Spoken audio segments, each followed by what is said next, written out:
What's up you guys, I'm Dan, this is Frugal Not Cheap, and today we'll talk about smartwatches.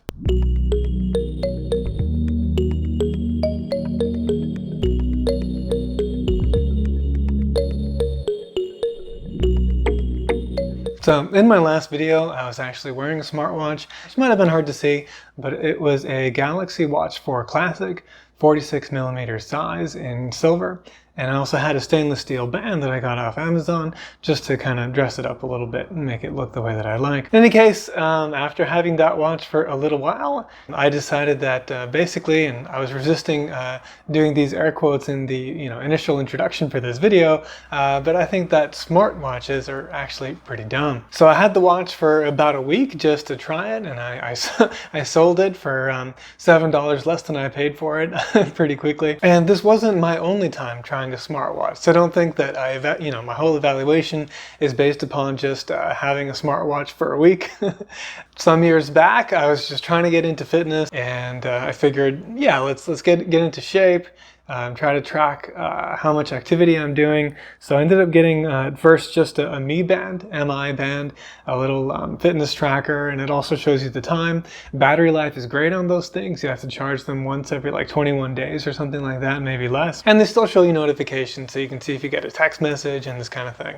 So I had that for a little while, and I thought it was pretty good, but I wanted to get something that was a little more watch-like and that had a bigger screen.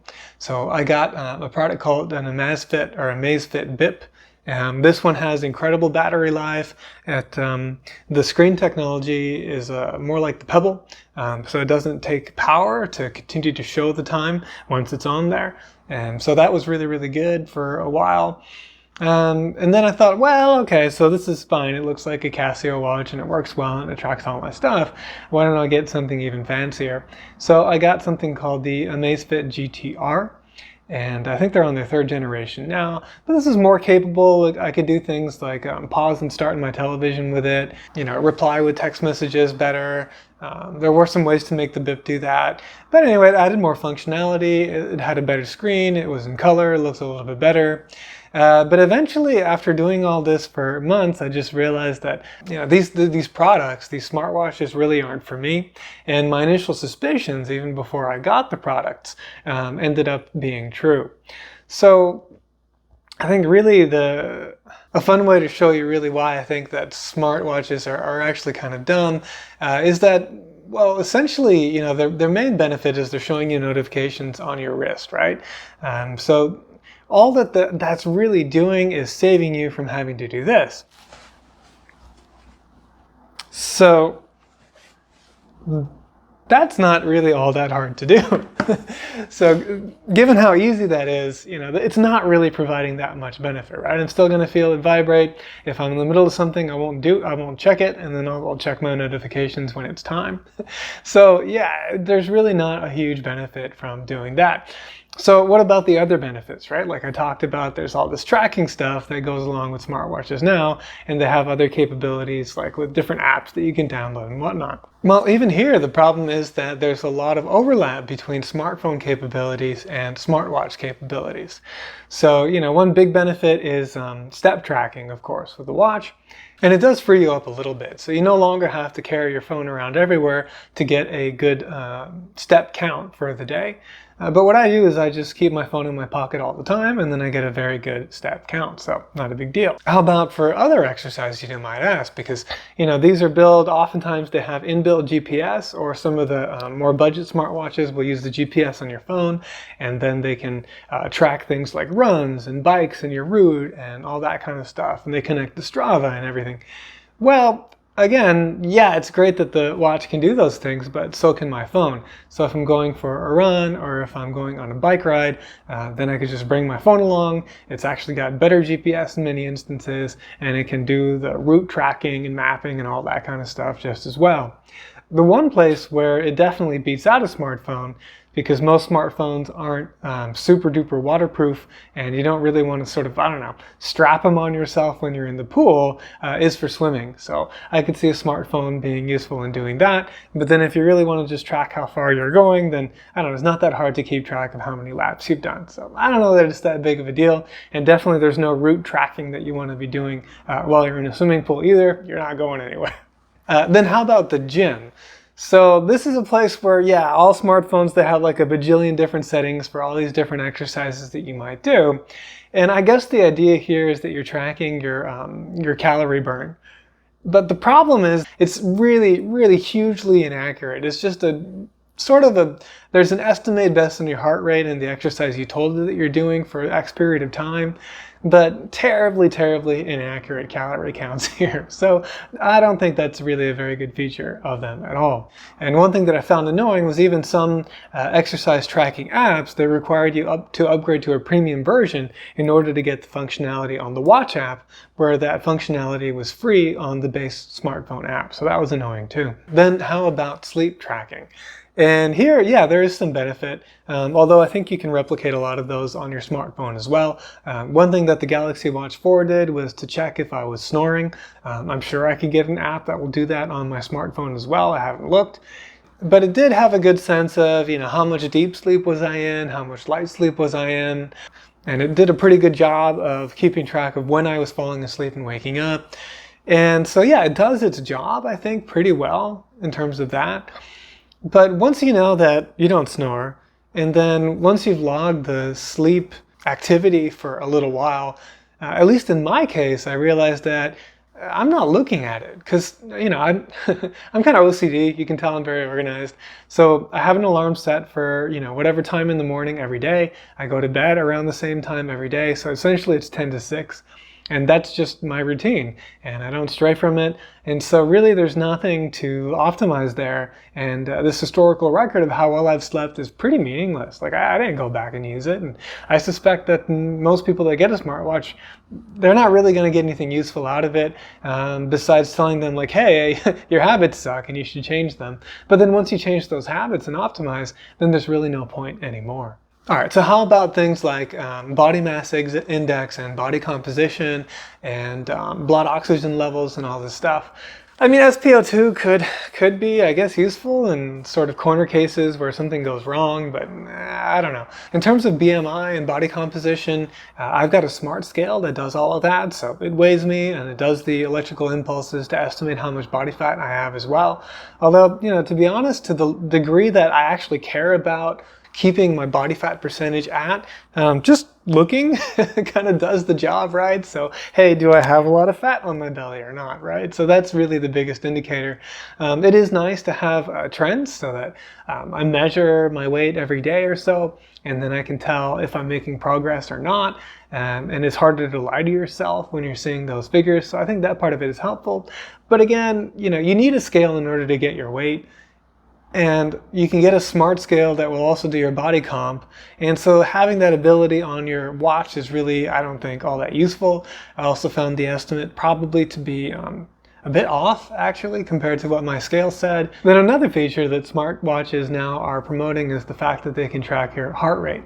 And so, yeah, they do that. They do generally a pretty good job. It's not quite as good as, the more traditional methods. But, they do a good job, and you can tell if you get your heart rate going.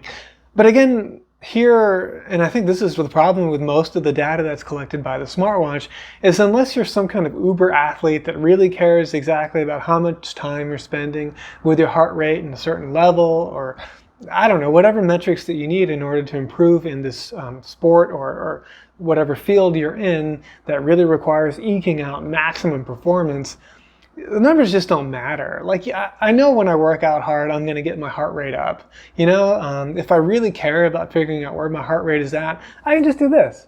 It's not that hard, right? Measure for 10, 20 seconds, do the math, and I know what my heart rate is for the minute. So, again, yeah, there's a lot of data that you can collect with these things, but it doesn't seem to be all that useful to me. Next, we've got changeable watch faces. And so I think, in terms of aesthetics, this is an important point to discuss when we're talking about watches. There are very few things that men use to adorn themselves. We don't wear a lot of accessories, and at least certainly I don't. I know some people that have all kinds of stuff on their wrists and, many piercings and tattoos and whatnot.